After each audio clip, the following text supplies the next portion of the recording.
Hi guys, welcome back another video. Today in this video we will talk how to cancel your aspen dental saving plan.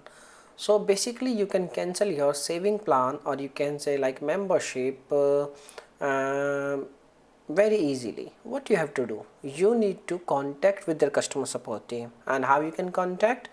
Basically you can contact by dialing their phone number. So you will ask like where you will get your phone number to contact their customer support team.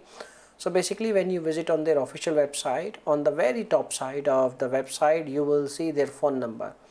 They have provided their phone number, and you can easily you can easily contact with their customer support team, and you can easily cancel your aspen dental plan by dialing their number. Okay, and they will also guide you how you can cancel your membership if there is any problem. Okay, so basically these are the things by which you can cancel your aspen dental plan saving plan. Now if you have any other questions, you can make a comment.